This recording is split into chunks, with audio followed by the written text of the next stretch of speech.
Democratic Bharat पर ताजा तरीन खबरों को देखने के लिए सब्सक्राइब करें हमारा चैनल और न्यू नोटिफिकेशंस के लिए घंटी का बटन जरूर। बात है आज देश के सबसे बड़े अखबार दैनिक भास्कर में छपे हुए संपादकीय पेज के एक लेख की। ये लेख बहुत चर्चित और बहुत ज़्यादा बार बार छपने वाले एक लेखक वेद प्रताप वैदिक जी ने लिखा है और आप में से कई लोगों ने इसको पढ़ा होगा।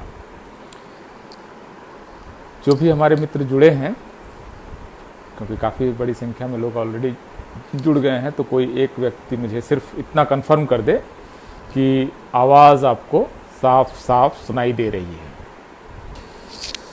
तो मैंने ये कहा कि बात शुरू से ही शुरू करते हैं और दक्षिण जो विचार का क्षेत्र है जिसको दक्षिण पंथ कहते हैं, वहाँ से उस धारा का एक लेखक है वेद प्रताप वैदिक, और उन्होंने एक लेख लिखा है जिस लेख का शीर्षक है जनगणना में जाति नहीं, जरूरत पूछी जाए तभी पिछड़ों का हित होगा।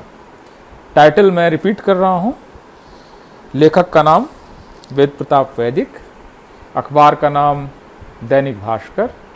आज भारत में ज़्यादातर राज्यों में इसको संपादकीय पेज पर इस लेख को पढ़ा गया होगा, क्योंकि दैनिक भास्कर का ये दावा है और एक हद तक ये सच भी है कि वो देश का सबसे बड़ा अखबार है।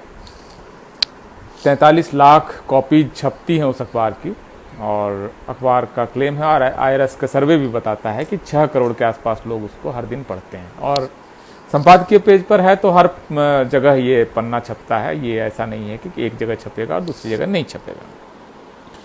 तो शीर्षक जो है उस लेख का वो है जनगणना में जाति नहीं, जरूरत पूछी जाए तभी पिछड़ों का हित होगा। पहली नज़र में ये लगता है कि लेखक पिछड़ों का हित चाहता है और इसके लिए एक प्रिस्क्रिप्शन दे रहा है कि किस तरह से पिछड़ों का भला होगा। अब मैं इस लेख के एक एक तरह से, जैसे आर्कियोलॉजी में होती है ना कि जैसे एक कोई कुछ मिला, उसमें से थोड़ी सी रेत हटाते हैं, फिर नीचे कुछ मिलता है, फिर कुछ हटाते हैं, फिर कुछ एक मिलता है। जैसे कि मोहनजोदड़ो में एक बौद्ध स्तूप मिला था जिसको कि वहाँ के लोग बच्चे खेलते थे, तो वहाँ से ईंटें मिलने लगी, फिर ईंट के बाद कुछ मूर्तियाँ मिलने लगी, तो लोगों ने और खोदना शुरू किया बौद्ध स्तूप को, तो कुछ बौद्ध प्रतीक मिले, फिर नीचे खोदते चले गए तो बिल्डिंग्स मिली, फिर एक लेयर हटाया तो स्नानागार आया, फिर नीचे और हटाया तो अनाज रखने का गोदाम मिला जहाँ पुराने गेहूं के दाने मिले। मतलब ये इस तरह से जो आर्कियोलॉजी के तौर से एक एक लेयर आप हटाते चलते हैं, नीचे आपकी दुनिया खुलती चली जाती है। जिस तरह से आपका मोहनजोदड़ो की खुदाई हुई थी या इवन धौलावीरा की खुदाई हुई थी, एक स्तूप जैसा कुछ मिलता है और उसके नीचे आप खोजते हैं तो आपको सभ्यता मिलती है। खैर, तो इस आर्टिकल को हम उसी मेथड से, उसी मेथडोलॉजी से पढ़ने की कोशिश करेंगे। तो सबसे पहले इसका टाइटल मैंने आपको बताया। टाइटल जो है वो कि पिछड़ों का हित कैसे होगा, इसके बारे में वेद प्रताप वैदिक एक प्रिस्क्रिप्शन देते हैं कि ये तरीका है, ये करने से पिछड़ों का भला होगा। फाइन। तो ये जो पूरा लेख है, इसमें मैं जो एक और मेथड अपना रहा हूँ कि जो उनका विचार पक्ष है इस लेख में, जो उनकी ओपिनियन है, जो राय है कि जाति जनगणना नहीं होनी चाहिए, इस पर मैं बात नहीं करूंगा कि होनी चाहिए कि नहीं होनी चाहिए। वेद प्रताप वैदिक एक लेखक हैं और लेखक के नाते उनको ये ओपिनियन रखने का अधिकार है कि जाति की जनगणना हो या ना हो, आरक्षण हो या ना हो, ऐसा ओपिनियन रखने का उनको पूरा अधिकार है। किसी भी व्यक्ति को लोकतंत्र में अधिकार मिलना चाहिए। मैं यहाँ पर उन ओपिनियंस की बात नहीं कर रहा हूँ, ना उसका काउंटर ओपिनियन दे रहा हूँ। इसके लिए मैं पहले आपसे बात कर चुका हूँ कि जाति जनगणना पर मेरी क्या राय है वो आप जानते हैं। वेद प्रताप वैदिक की क्या राय है वो आप जानते हैं, वो खिलाफ हैं। फाइन, यहाँ तक मुझे कोई एतराज नहीं, यहाँ तक मुझे कोई आपत्ति नहीं है। समस्या ये है कि इस बात को साबित करने के लिए वेद प्रताप वैदिक जो तरीका अपनाते हैं वो निहायत मूर्खतापूर्ण, बेवकूफ़ी भरा और एक एब्सर्डिटी की हद तक जाता हुआ उनकी तर्क पद्धति है। यहाँ पर ज़्यादा समस्या खड़ी होती है, क्योंकि भारत में अखबारों में छपे हुए शब्द को सत्य मान लेने की एक परंपरा है, बल्कि छपे हुए शब्द को सत्य मान लेने की बहुत परंपरा है। तो लोग उसको एक रेफरेंस पॉइंट के तौर पर लेते हैं कि अखबार में छपा है जी, झूठ कैसे हो सकता है, अखबार में छपा है, ये देखो अखबार में छपा है, अखबार में छपा है ना, झूठ नहीं हो सकता है। तो अखबार में जो छप जाता है और बड़े अखबारों में छप जाता है उसको लोग सच मान लेते हैं। ये उसकी हम लोगों की ट्रेनिंग है बचपन से कि कोई चीज़ अगर डिस्प्यूटेड है, कंटेस्टेड है, कोई कंटेस्टेशन आ रहा है, कोई कॉन्ट्रडिक्शन आ रहा है, कोई कॉन्ट्रेरियन व्यू आ रहा है, then we just show the news clipping and prove our point. This is our way of doing things. This is how our epistemology is. This is how we are trained to put forward our arguments. So this is how we are. So ये जो पूरा मामला है कि जो जनगणना का प्रश्न है इस पर उनकी अपनी एक राय है, कोई दिक्कत नहीं, लेकिन जिस तरीके से उन्होंने रखा है इस पर मैं बात कर रहा हूँ और उनके इस लेख के साथ फैक्चुअल गलतियों की ओर आपका ध्यान आकृष्ट करने की कोशिश करूंगा। अगर आप में से जिन लोगों ने देखा होगा, जिनके घर में दैनिक भास्कर आता है, वो निकाल लें। संपादकीय पन्ने पर ये लेख छपा हुआ है वेद प्रताप वैदिक का। वो कुछ बहुत बड़ा क्लेम भी करते हैं कि वो किसी पद पे हैं, वो संस्था उन्होंने खुद बनाई है जिसके वो अध्यक्ष हैं। ये उनका मतलब ये उनकी महानता है। पहली गलती जो वो फैक्चुअली गलती करते हैं, थोड़ा सा एक और चीज मैं बता दूं कि वेद प्रताप वैदिक बहुत मैंवादी हैं, मतलब कि सारी चीज़ों के सेंटर में मैंने ये किया, मैंने ये करा दिया, मैंने पॉलिसी बदलवा दी, मैंने इस प्रधानमंत्री को ये बोल दिया। ये मैं जो है ये उनका एक सेंट्रल थीम है उनके सारे लेख में। अगर आप देखेंगे तो इसमें भी जैसे वो कहते हैं कि जाति की जनगणना का प्रश्न इस समय हम इसलिए डिस्कस कर रहे हैं क्योंकि नीतीश कुमार ने उठाया है, लेकिन 10 साल पहले जब जनगणना हो रही थी तब भी बहुत सारे पॉलिटिकल पार्टीज कह रहे थे, लेकिन हमने और मैंने उस समय एक मुहिम चलाई और जो 2011 से जाति जनगणना शुरू हुई थी उसको सोनिया गांधी से कह के मैंने रुकवा दिया। अब ये देखिए, ये इसका मैंवाद है। ये यहाँ पर उनका अहंकार देखिए कि मैंने सोनिया गांधी से कह के जाति जनगणना के आंकड़े रुकवा दिए। अब देखिए इसमें फैक्चुअल गलती क्या है। 2011 से भारत में कास्ट सेंसस एक शुरू हुआ, socio economic caste census 2011, SECC 2011। आप लोग जनरल नॉलेज की किताब में पढ़ते होंगे। आप लोगों को जनरल नॉलेज की किताब से यह भी पता है कि वो जनगणना 2016 में खत्म हुई। 2016 में जो जनगणना खत्म हुई उसके बारे में वेद प्रताप वैदिक के क्लेम करते हैं कि हमने सोनिया गांधी से कह के इस जनगणना को रुकवा दिया। पहला तो आप अगर देख रहे हैं इस समय अखबार का पन्ना तो आप देख सकते हैं कि ये एक तो मेजर गलती उन्होंने, तो एक मिस इन्फॉर्मेशन या फेक न्यूज उन्होंने फैलाई। सोनिया गांधी ने रोक दिया जी मेरे कहने पर। ये बहुत इंपॉर्टेंट है। अगले पैराग्राफ में कहते हैं कि जब ये जनगणना वगैरह हो रही थी तो नरेंद्र मोदी गुजरात के मुख्यमंत्री थे, वो जाति जनगणना के खिलाफ थे और वो जब प्रधानमंत्री बने तो उन्होंने भी जाति जनगणना के आंकड़े आने रुकवा दिए। अब या तो सोनिया गांधी ने रुकवा दिया या नरेंद्र मोदी ने रुकवा दिया। जाहिर है कि यहां पर वो फिर गड़बड़ी कर रहे हैं। 2016 में जो आंकड़े रोके गए, जाहिर है कि वो काम नरेंद्र मोदी ही कर सकते थे, सोनिया गांधी इस काम को नहीं करने की स्थिति में नहीं थी, वो पोजीशन ही नहीं थी। मतलब विपक्ष और सोनिया गांधी की जो अभी स्थिति है उसमें वो कोई फैसला करवा दे इस सरकार से, ये पॉसिबल नहीं है। तो एक तो बड़ी गलती ये है। यहाँ पर मैं थोड़ा सा रुकता हूँ, मेरा एक रिक्वेस्ट और करता हूँ क्योंकि ऑलरेडी काफ़ी लोग इसको देख रहे हैं, तो मेरा एक रिक्वेस्ट है कि जो संभव है वो इसको एक बार शेयर कर लें। अगर आपके लिए आपको इम्पोर्टेंट लग रहा है तो आपके दोस्तों के लिए भी इम्पोर्टेंट होगा। मेरा ये मतलब मेरी तर्क पद्धति ये कहती है कि अगर आप इतना समय लगाकर इसको सुन रहे हैं इस समय, जबकि आप एंटरटेनमेंट कर सकते थे, बहुत कुछ कर सकते थे, तो जाहिर है कि आपके मित्रों के लिए भी ये वीडियो इम्पॉर्टेंट होगा, तभी आप इतना कीमती समय लगा रहे हैं। यहाँ के बाद से वो सोनिया गांधी को मैंने बोल दिया, नरेंद्र मोदी को कह के हमने रुकवा दिया जाति जनगणना के आंकड़े। अब आगे बढ़ते हैं और वो कहते हैं, अब वो बताते हैं कि अंग्रेजों ने जाति जनगणना शुरू कराई थी। क्यों? क्योंकि 1857 हो गया था और इससे वो डरे हुए थे, बड़ी एकता बन गई थी भारतीय समाज में, और इसकी वजह से 1861 में उन्होंने जाति जनगणना करवा दी। अब बताइए कि 12वीं पास जो इवन आर्ट स्ट्रीम से जो मतलब पॉलिटिकल साइंस वगैरह जिसने थोड़ी सी भी पढ़ाई की है उनको ये तो पता ही होगा कि भारत में पहली जनगणना जो है वो 1872 में जाके पूरी होती है। अब ये लेकिन अब ये विद्वान है, जान पहचान है और लेख छपवाने की इनमें क्षमता है, तो ये इनके हिसाब से 1861 में पहली जनगणना हो गई। तो ये एक्चुअली बड़ी गलती उन्होंने यहाँ पर की है। जो पहली जनगणना है आप जानते हैं, और भारत की जनगणना के वेबसाइट पे भी जाके आप देख सकते हैं, उन्होंने फर्स्ट में ही हिस्ट्री ऑफ सेंसस छाप रखा है और उसमें ये कहा गया है कि जो 1864-65 में शुरू हुई और 1872 में खत्म हुई है पहली जनगणना है, जो बहुत लंबे समय तक चली थी। तो ये हिस्ट्री ऐसी नहीं है जो छुपी हुई है, लेकिन वेद प्रताप वैदिक को ऐसा लगता है कि वो हर विषय के ज्ञाता है।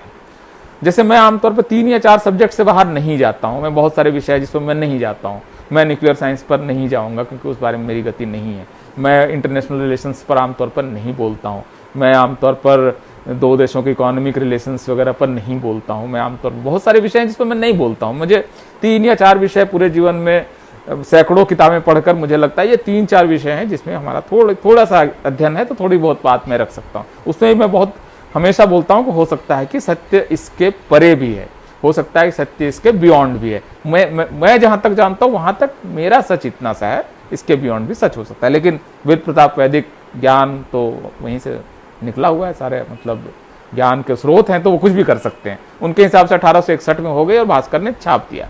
मतलब यहाँ पर मेरे पास एक और सवाल है, इस तरह की गलतियां करने के लिए जब कॉपी आई होगी जो भास्कर के संपादकीय डेस्क पर, वहां किसने इसको पास किया होगा, उसके ज्ञान क्या क्या स्तर है, वो एक बड़े अखबार के संपादकीय पेज पर बैठने के काबिल क्यों है अगर वो ऐसी गलतियां नहीं पकड़ सकता है। या फिर ऐसा होगा कि वेद प्रताप वैदिक मालिक के परिचित हैं, उनका लेख है, जैसा है वैसा छापना पड़ेगा।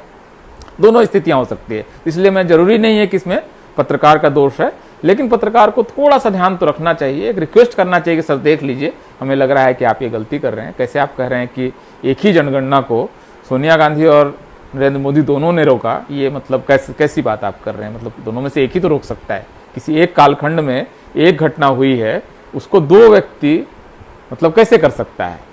तो ये इस तरह के बहुत सारे सवाल हैं, जनगणना का वर्ष वगैरह ये सब तो कोई भी चेक कर सकता है, पता नहीं। एनीवेज उन्होंने तो ये कह दिया। अब उन्होंने आगे लिखा, आगे की लाइन पढ़िए अगर आपके सामने अखबार खुला हुआ है तो, कि 1831 की जनगणना के आधार पर हंटर रिपोर्ट आई और इसके आधार पर 1905 में बंग भंग हो गया। अब इस एक सेंटेंस को आप फिर से सुनिए, 1871 की जनगणना के आधार पर हंटर रिपोर्ट आई और उसके आधार पर 1905 में बंग भंग हो गया। अब ये सेंटेंस आपको क्या क्या बोलता है कि 1971 में एक जनगणना हुई, उसके आधार पर एक हंटर रिपोर्ट आई और 1905 में घटना हो गया। अब इस देखिए इसमें क्या क्या गलतियां हैं। हंटर रिपोर्ट जो है वो आपको सिविल सर्विस की तैयारी करने वाले लोग और बाकी लोग आपको बता देंगे कि ये एजुकेशन के रिफॉर्म या एजुकेशन का जो मॉडल है ये कैसा होगा, इसके बारे में रिपोर्ट है। इसका जनगणना से भी कोई लेना देना नहीं है, इसका बंग भंग से भी कोई लेना देना नहीं, बहुत अलग तरह की रिपोर्ट है। तो ये एजुकेशन का मॉडल क्या होगा भारत में, इसके बारे में रिपोर्ट है। तो हंटर रिपोर्ट को इन्होंने बंग भंग और जनगणना दोनों से जोड़ दिया, क्योंकि वेद प्रताप वैदिक है, कुछ भी लिख देंगे, मतलब जो मन में आया लिख देंगे और वो छप जाएगा, क्योंकि मतलब पता नहीं क्या क्या गुण उसमें देखते हैं लोग, तो ये छप गया।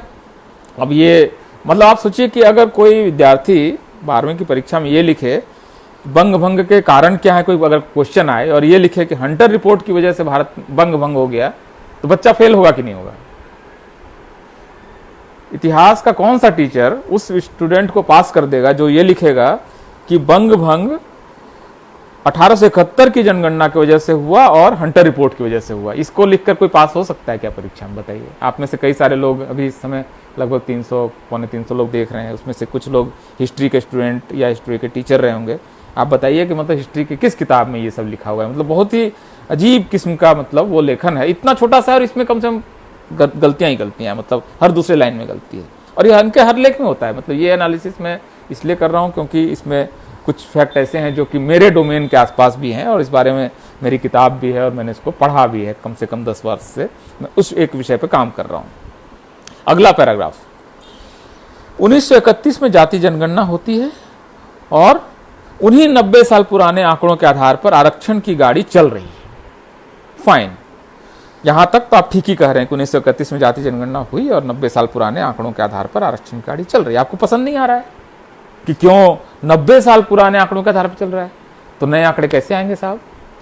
नए आंकड़ों के लिए तो जाति जनगणना करानी पड़ेगी, नहीं तो आपको 1931 के आधार पर करना ही पड़ेगा, क्योंकि आर्टिकल 340 है, आर्टिकल आपको 16(4) है, रिप्रेजेंटेशन का क्वेश्चन है कॉन्स्टिट्यूशन का। ये सब कैसे आप सॉल्व करेंगे अगर आपके पास जाति का कोई, आपको उस हिसाब से बनाना पड़ेगा। और आप क्योंकि नई जनगणना नहीं कराना चाहते हैं तो आप जाहिर है कि 1931 के आधार पर कराएंगे।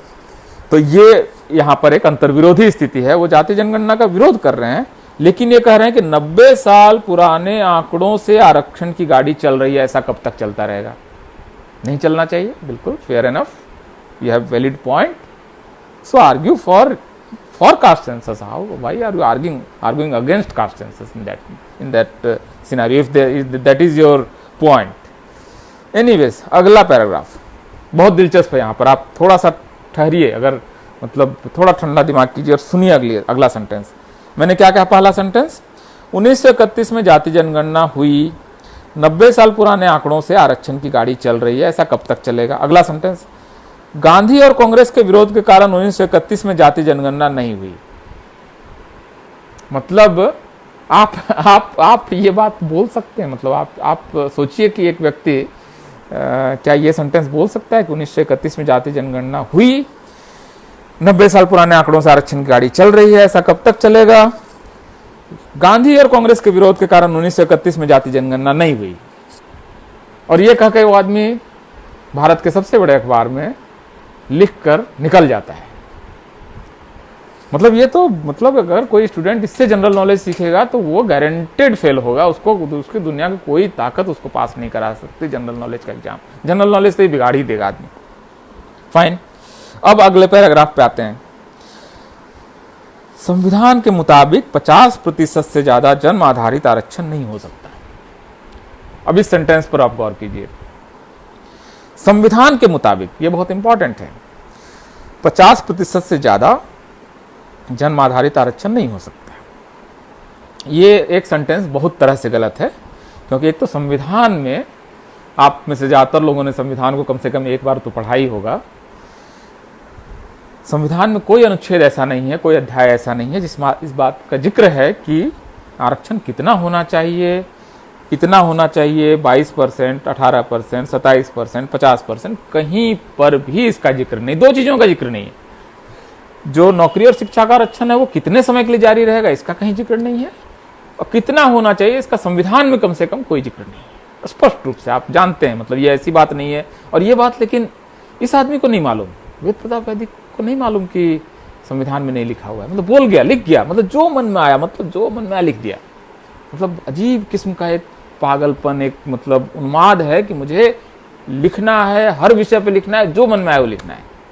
अब वो लिख के, अब फैक्चुअली गलत है कि पहला तो कि संविधान में नहीं है, दूसरा 50% का कोई कैप उस तरह से नहीं है, क्योंकि आप सब लोग जानते हैं, मतलब इस समय जितने लोग सुन रहे हैं उनमें एक भी आदमी ऐसा नहीं है जो इस तथ्य को नहीं जानता है कि तमिलनाडु में 69% रिजर्वेशन है।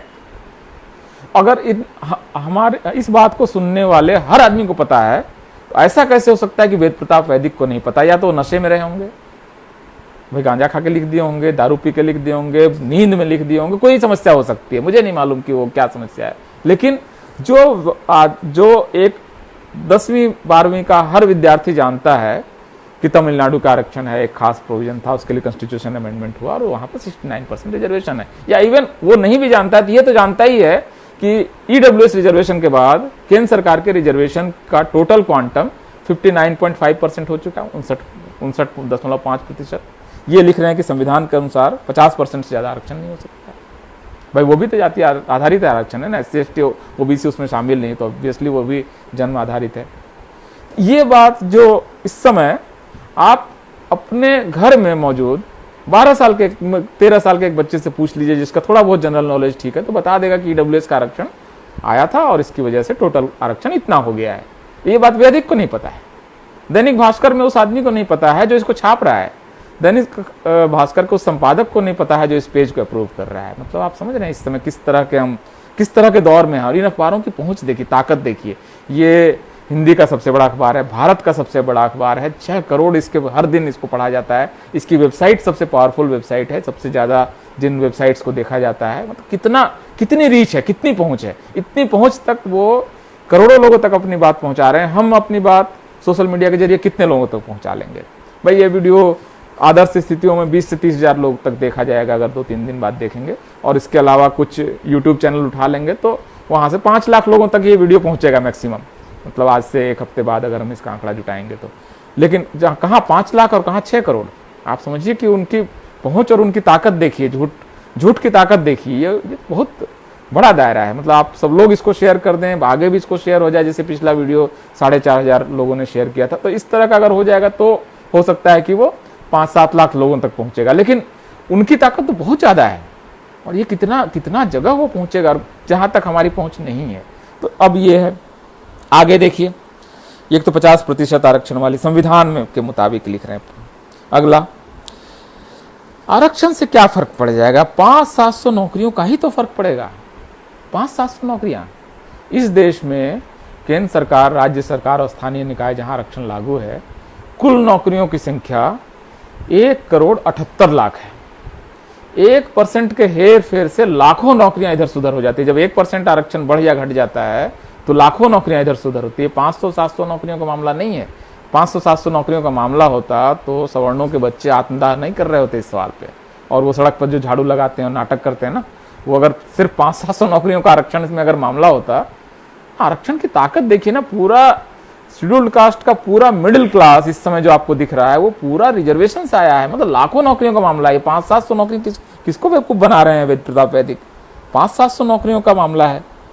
फिर आगे लिख रहे हैं, कुछ हजार लोगों को जाति के आधार पर नौकरी मिल जाएगी। पहला तो जाति के आधार पर नहीं मिलेगी, उसके लिए संवैधानिक व्यवस्थाएं हैं, इसके मतलब कारण है। और दूसरा, कुछ हजार, ये पहले लिख रहे हैं 500-700 लोग, दूसरे सेंटेंस में लिख रहे हैं कुछ हजार लोगों को, तो मतलब एक फ्रॉड ये यहाँ पर फिर कर रहे हैं। आखिरी पैराग्राफ, एक सेंटेंस पढ़ रहा हूं, भारत को अगर महाशक्तिशाली बनना है तो जातीय आधार पर नौकरियों में आरक्षण खत्म होना चाहिए। अब देखिए यहां पर भाई साहब ने शुरू कहां से किया? जनगणना में जाति की जनगणना नहीं होनी चाहिए, और पिछड़ों का हित किसमें है, और कंक्लूड क्या करते हैं, अंतिम उनका निष्कर्ष क्या है? नौकरियों में जाति आधारित आरक्षण खत्म होना चाहिए। मतलब आप सोचिए कि ये आदमी कितना फ्रॉड है, कितना इसके अंदर अंतर्द्वंद है, कितना गलत तथ्यों के आधार पर अपनी बात को रख रहा है, और इस तरह से अपनी बात करोड़ों लोगों तक पहुंचाकर ओपिनियन बना रहा है। चूंकि मैं इस बात को आज एक और आपको इंपॉर्टेंट बात बता रहा हूं कि जाति जनगणना के खिलाफ लेखों की अब श्रृंखला शुरू हुई है। ये हो सकता है कि पहला, दूसरा, तीसरा लेख हो। ऐसे कम से कम 100 के आसपास लेख आपके सर पर पटके जाएंगे अगले 2 महीने के अंदर में। कम से कम आप समझिए, अंदाजा मैं मोटे तौर पर लगा रहा हूं, ये 100-200 के बीच लेख आपको जाति जनगणना के खिलाफ आपको पढ़ने होंगे। 1 या 2 लेख किसी वेबसाइट में जाति जनगणना के पक्ष में आएगा। तो ओपिनियन इस तरह से बनता है, जिनकी पहुंच करोड़ों तक है वहां सिर्फ जाति जनगणना के खिलाफ लेख छपेंगे, और जहां पर आप थोड़ा बहुत वेबसाइट, कुछ बहुजन चैनल्स वगैरह में जाति जनगणना के पक्ष में छोटी मोटी बातचीत होगी। कितनी असमान लड़ाई है। मतलब समझिए कि मतलब पूरा डिबेट का जो वजन है और उसकी जो ताकत है लोगों तक पहुंचने की, इसमें कितना फर्क है। तो ये मोटे तौर पर मेरा कहना था कि ये जो वैदिकी ज्ञान है, इसकी आप इसकी मीमांसा आप कर सकते हैं। खुद भी इनमें से ज़्यादातर जानकारियां आप भारत सरकार की वेबसाइट से चेक कर सकते हैं, जो इन्होंने फ्रॉड सब लिख रखा है ना। ये कोई मतलब इसमें से मेरे मतलब कम से कम मैं बहुत गारंटी ले रहा हूं कि मेरे कोई मन की बात नहीं, इसमें सारी बातें ऐसी हैं जिसमें से हर बात के तथ्य में, हर सेंटेंस के लिए मैं आपको ऑथेंटिक रेफरेंस दे सकता हूं कि इस किताब के इस पन्ने पर, इस संविधान के इस क्लॉज में, इस अखबार के इस पन्ने पर, और इस तरह से कहाँ कैसे कैसे हुआ, ये सारे रेफरेंसेस मैं आपको दे सकता हूँ। बहरहाल मेरा आखिरी निवेदन है कि इस समय भी जो 300 लोग से ज़्यादा लोग मुझे देख रहे हैं, वो कृपया इस वीडियो को अगर उपयोगी मानते हैं तो कृपया शेयर कर दें, और उपयोगी नहीं मानते हैं तो कृपया नीचे कुछ गाली गलौज भी लिखना चाहें तो लिख दें, उससे कोई फ़र्क नहीं पड़ता है। दुनिया मतलब उससे बहुत बड़ी है, आपकी गालियों वगैरह से बहुत बियॉन्ड की बात है। बहुत बहुत शुक्रिया दोस्तों।